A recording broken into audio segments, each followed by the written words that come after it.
دا یو ورور سوال کړی دی چې یو کس دی د هغه 2 یا 3 ښځې او کورونه ټولو جدا وي نو دی به د هر کور د طرف نه جدا قرباني کوي که یوه به کوي جواب د دې مسلې د قانون یاد که قانون یو کور چې کوم یو لکه د یو کس سرپرستی کې چې څومره خلک ومي اگر که دا 100-200 کسانی د ټولو طرف نه یو قرباني کافي کېږي او حدیث کې دا راځي امام ابن ماجه امام ترمذي راوړی دی نور محدثین هم راوړی عطاء ابن يسار رحمه الله وی چې ما د ابو ایوب الانصاري رضی الله عنه تپوس کو کیف كانت الضحايا على عهد رسول الله صلی الله علیه وسلم چې د رسول صلی الله علیه وسلم په زمانه کې به دا قربانیانې څنګه وي راته وی چې كان الرجل يضحي بالشاة عنه وعن اهل بیته د هغه په زمانه کې به یو سړي یو ګډ حلالو د خپل طرف نه او د خپل اهل بیت ته طرف نه یو ګډ به حلالو اوس اهل بیت کې که 100 کسانی که 50 که 100 که 2 که 3 ټول پکې راځي چې څوک د کوم سرپرست کوي که نه قرباني دا نور ټول د ده سره وي نو د یو قرباني هغه کافي ده او حدیث کې داسې راځي امام بخاري راوړی دی د عبدالله ابن هشام روایت دی او عبدالله ابن هشام ناشنا قصه د هغه دا ده چې دی وړوکی و او د ده مور زینب بنت حمید رضی الله عنها هغې د خپل زوی عبدالله ابن هشام رسول صلی الله علیه وسلم نه بوله او ناشنا خبره ده د یا رسول الله بایعه ما دا ماشوم راوستی تا سره بیعت وکړي دا د هغوی ماشومانان او دا د هغوی میندې وي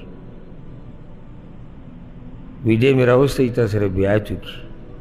بیعت د پیغمبر سره د زور غواړي ایمان غواړي لکه څنګه چې جابر رضی الله عنه نور صحابه کرامو نه نقل دي په بعضو موقعو باندې بیعت وي په څه شی په مرګ باندې شی نو په مرګ باندې بیعت کول بیا ماشوم وی رسول صلی الله علیه وسلم مسکی شو او په دې سر یې لاس راښکو د وی هو صغیر وړوکی دی ماشوم دی او دعا یې د هغه دپاره وغوښته نو ده په باره کې راځي د عبدالله بن هشام په باره کې رضی الله عنه وی کان یضحي بالشاة الواحدة عن جمیع اهله د به یو ګډ حلالو د خپل ټول کور د طرف نه نو سرپرست یو قرباني کې ټولو طرف نه کافي دی او که یو سړی چې جدا جدا کوم خیر د خیر خو چې څومره ډېرې غوره ده لکه اوس ښځه وایي زه ځان له قرباني کوم جدا یا یو زوی پکې وایي چې زه ځان له قرباني کوم داسې بل یو پکې ادب اهل کې څوک یې ځان له قرباني کوم دا خو د خیر کار دی شر خو نه دی ګنجایش پکې شتي او چې څومره خیر ډېرېږي دومره غوره دی نور مسله دا ده چې یو لکه دا سړی یو سړی دی د هغه 2 ښځې دي یا 3 ښځې کورونه یې جدا دي د ټولو سرپرست یو دی اگر که کورونه یې جدا دي یو کور هغه جدا کېدی لکه مثال کې اوس رونه دي